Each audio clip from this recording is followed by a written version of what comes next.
nila ang maraming natutunan. Disiplina, tiyaga, pagkakaisa, tiwala,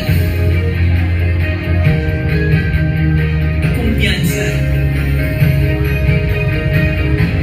Sa simpleng pagtakbo, natutunan natin harapin ang ating mga pagsubok at tapusin ang ating mga sinimulan.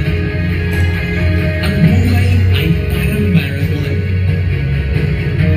Takbo na at matuto ng mga mahalagang aral na madadala mo habang buhay.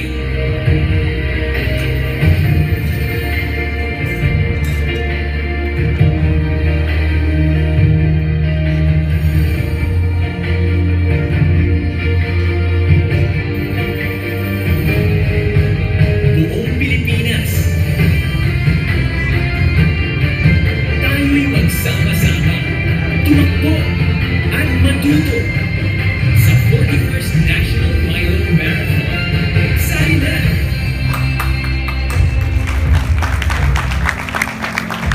At sa paglahok sa ating National MILO Marathon, marami po tayong mga aral na matututunan at mga buhay na mababago kung tayo magsama-sama. So inaanyayahan po namin kayo na magsama-sama po tayo, tumakbo at matuto. Maraming salamat po. Sir Willie, thank you very much.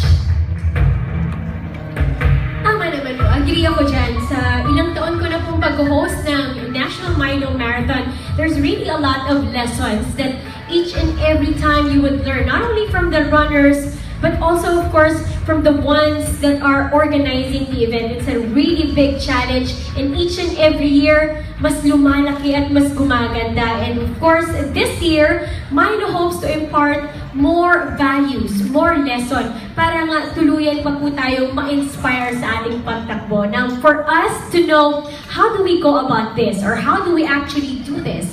Please welcome on stage one of the busiest, when of course the season is arriving, our good friend from MILO, MILO Sports Executive. A big hand for Mr. Robbie De Vera.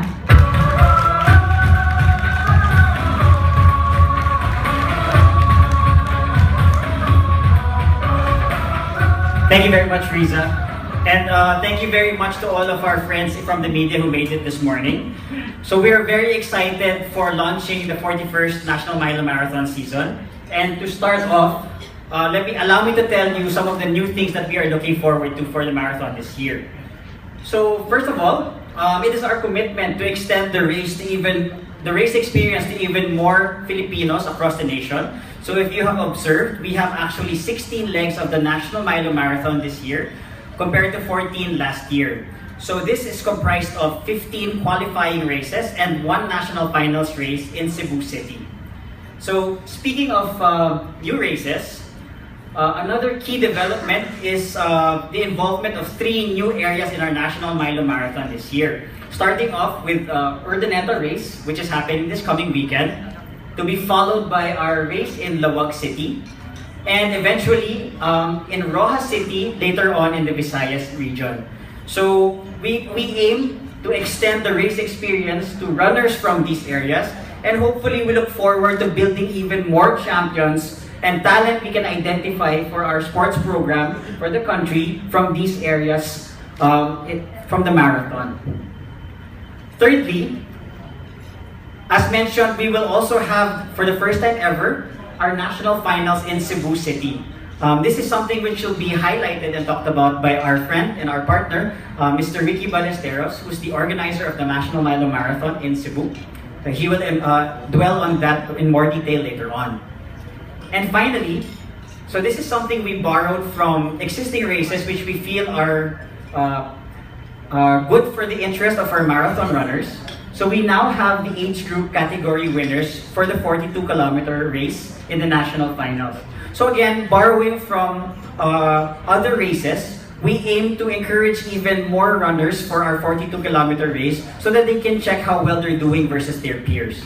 So these are, in a nutshell, the most important developments in our National MILO Marathon this year. And we hope that through our race this year, we ask everyone to really join with Milo in the cause and get the word out to get more Filipinos into an active and healthy lifestyle. So thank you very much for this opportunity, and we encourage questions later on pertaining to the event itself. Thank you very much and good morning. Maraming salamat, Sir Robbie. Now, taking from what Sir Robbie said, the finals will be in Cebu. Really, really exciting. Now, to tell us, of course, of they're likewise being gracious host for the national finals, we have with us Mr. Ricky Ballesteros. Palakpakan po natin, National Finals Organizer.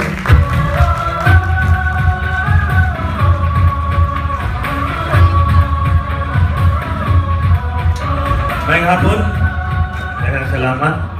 It's been 5 long years. No? They've been asking me, when is Cebu hosting the National MILO Marathon? And last year it was held in Iloilo. And there's a lot of people asking me from wherever I go, all over parts in the Philippines, in Luzon, even in Mindanao area. Sabi ko sa kanila, bakit ko sila mag-host yung Cebu sa marathon? Probably because of lechon, or maybe because of the white sandy beaches of Cebu.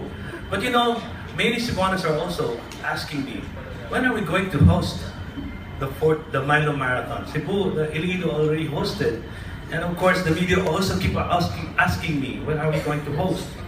As an organizer, I've been organizing Sinulog Festival for quite some time already. I still have, natatakot pa rin ako kasi sabi ko sa kanila sa mga media, you know what?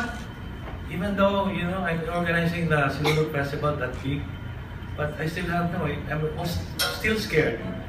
When I'm organizing a marathon, natatakot ako hanggang hindi tapos yung marathon kasi, whatever happens. So, I think the one thing that encourages us, especially Cebuanos, and nakikita namin yung MILO Marathon, it's not only the longest running marathon in the Philippines, but it is the biggest marathon in the Philippines. It's already 40 years.